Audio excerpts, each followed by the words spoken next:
O vestiário colorado após a eliminação para a equipe do Fluminense de virada no estádio Beira-Rio é um vestiário machucado. O técnico Eduardo Cudê esteve abatido e deu suas explicações a respeito do que ele viu acontecer no gramado do estádio Beira-Rio. O presidente Alessandro Barcelos também esteve bastante abatido. Falou sobre a necessidade de remobilização no Campeonato Brasileiro, a começar pelo Clássico Grenal. Elogiou e tentou ressaltar o fato do Inter ter chegado entre os 4 melhores times da América, mas admitiu: o momento para a torcida é um momento de luto, de uma ferida que está aberta pela eliminação traumática e cruel para a equipe carioca. Os jogadores deram a cara a tapa na medida do possível. Vários deles conversaram com a imprensa na zona mista do estádio Beira-Rio. E o discurso foi unânime. O Inter precisa dar a volta por cima na competição nacional. Mas além do discurso ser unânime, o tom também foi. E é um tom de abatimento completo. Esse é o Diário do Inter KTO desta quarta-feira, 4 de outubro de 2023.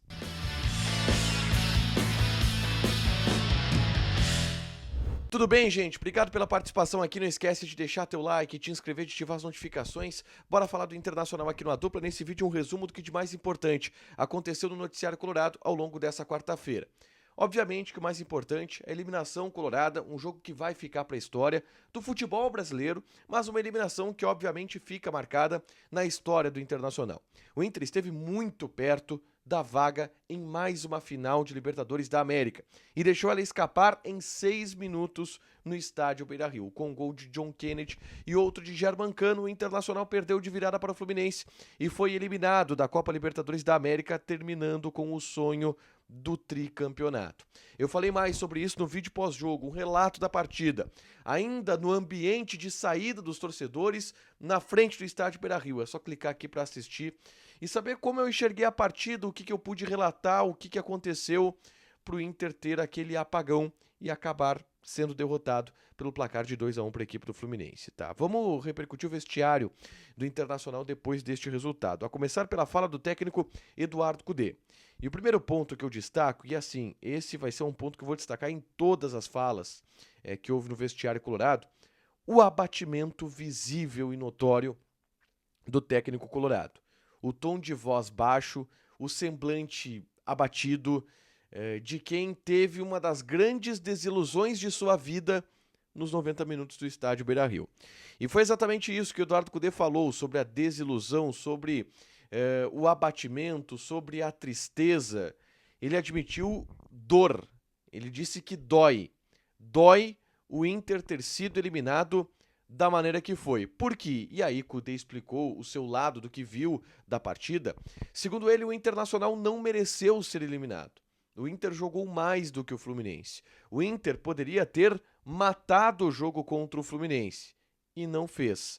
E em 2 lances acabou levando a virada à eliminação.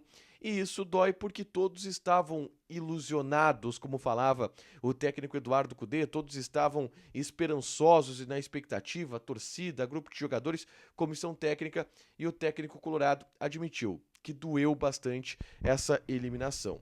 Ele disse que achou que o time merecia vencer a equipe do Fluminense. Ele foi perguntado sobre as mexidas que acabaram não acontecendo durante o jogo. Ele disse: não mexi no time porque o time estava bem dentro de campo. Não mexi no time porque o Inter não corria riscos e estava prestes a matar o jogo. E teve as chances para matar o jogo, de acordo com o Eduardo Cudê. E de fato teve as chances nos pés do Ener Valencia, que acabou desperdiçando. E aí, em um lance ocasional, o Fluminense fez o gol e no outro lance ocasional, o Fluminense acabou fazendo o gol da virada. Tudo em 6 minutos, tudo desabou muito rápido na visão do técnico Eduardo Cudê. Ele disse não entender. Ele disse que não consegue entender como o time do Inter não matou a partida com as oportunidades que teve.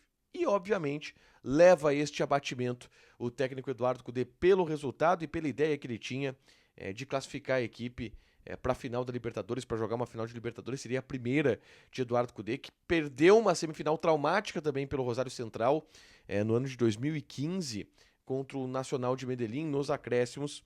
e Tchatcho Kudê, enfim, admitiu toda essa frustração, o que foi nítido durante toda a entrevista coletiva.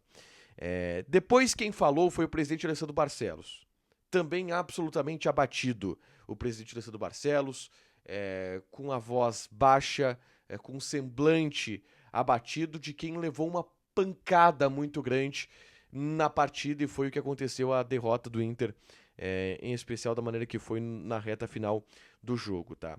O presidente abatido admitiu sua tristeza, falou em indignação pela maneira como o Inter foi eliminado, porque na visão do presidente o Inter também jogou melhor do que a equipe do Fluminense, mas o presidente usou uma expressão que eu achei sintomática para retratar o que foi o vestiário colorado e tudo aquilo que a gente ouviu, não só de pessoas em entrevistas, não só no ar, mas aquilo que a gente sentiu do vestiário do Inter.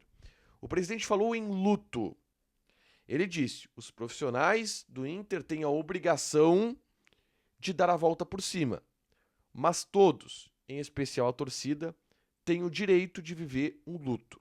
Estão todos de luto, em uma ferida que fica aberta pela eliminação na Copa Libertadores da América. E uma ferida que fica aberta pela ilusão que se criou, pela festa da torcida, pela expectativa que a torcida tinha e que acabou indo por água abaixo em 6 minutos no estádio Beira-Rio. O presidente admitiu: o Inter está de luto, o time está de luto, o vestiário ficou de luto, a torcida ficou de luto pela eliminação que o Inter teve para a equipe do Fluminense. Mas, obviamente, o presidente tentou destacar outras questões positivas. Destacou o fato do Inter ter voltado a uma semifinal de Libertadores 8 anos depois. Tentou valorizar o fato do Inter ter chegado entre os 4 primeiros. Ele disse depois que não é um prêmio de consolação estar entre os 4 primeiros, mas é uma motivação para que o Inter volte a estar neste degrau, para que o Inter volte a estar neste patamar, que, segundo o presidente, fazia tempo que o Inter não estava, e o Inter estava precisando viver esse momento de protagonista no cenário sul-americano. E destacou: a remobilização ela precisa vir. E o Inter tem, a partir de agora, 13 rodadas do Campeonato Brasileiro, que, de acordo com o presidente, são 13 finais no Campeonato Brasileiro. E aí o presidente falou: olha, temos que conquistar os nossos objetivos. Vaga em competição internacional, seja a Copa Sul-Americana ou até mesmo uma Libertadores, que não está descartada, segundo o presidente. O Inter hoje está bem longe da Libertadores da América. Soa até como um delírio imaginar que o Inter possa conseguir uma vaga dentro do Campeonato Brasileiro, mas o presidente não quis descartar e disse que é urgente o Inter voltar a vencer dentro da competição. Serão 13 finais, de acordo com o presidente Alessandro Barcelos. Depois, ou melhor, antes ainda um pouco da entrevista do presidente, os jogadores passaram na zona mista. E é importante destacar: vários jogadores deram a cara a tapa, tá? Eu vou citar os jogadores que pararam para falar com a imprensa: Rocher, Gabriel, Alan Patrick, Bruno Henrique, René. Estes 5 pararam para falar com a imprensa, tá? Dos que eu lembro, estes 5 pararam. Alguns jogadores passaram reto. Entre eles, destaco Ener Valencia, pelo protagonismo que ele teve na partida. Foi o vilão do jogo, perdeu 3 gols, o Ener Valencia. Não quis atender a imprensa, passou reto. Os demais jogadores, todos foram mais ou menos na mesma linha, de necessidade de remobilização no Campeonato Brasileiro, a começar pelo Clássico Grenal. E alguns jogadores falaram da oportunidade que o Clássico Grenal é de dar uma resposta rápida para o torcedor, e o Grenal agora é nesse domingo para isso. Todos entenderam que o Inter jogou bem, que o Inter fez um confronto melhor do que o Fluminense, mas acabou pagando o preço de não aproveitar as chances lá na frente, de não ter capitalizado em gols a superioridade em alguns momentos do confronto, tá? Mas assim como foi unânime o discurso, eu tenho que dizer que foi unânime o tom. A gente brincava, inclusive, entre os repórteres da zona mista, a gente falava que era difícil ouvir a entrevista dos jogadores. Tão baixo era o tom de voz deles. Todos absolutamente abatidos, todos abalados, porque, de novo, era uma mobilização muito grande por esse título da Libertadores, esse sonho que deixou de acontecer no estádio Beira-Rio. Mas esses 5 jogadores deram a cara a tapa e foram nessa linha, de que o Inter jogou bem e que precisa se remobilizar dentro do Campeonato Brasileiro. Para fechar, gente, vamos falar aqui de KTO.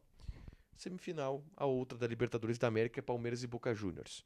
Odd do Palmeiras 1.64, empate 3.6, Boca Juniors 6. Quem vencer pega o Fluminense na final. Joga na KTO, te registra, coloca o cupom ADUPLA que tu ganha 20% de bônus em cima do teu primeiro depósito, fechado? Deixa teu like, te inscreve, ativa as notificações que vai ter mais conteúdo aqui no canal. Beijo!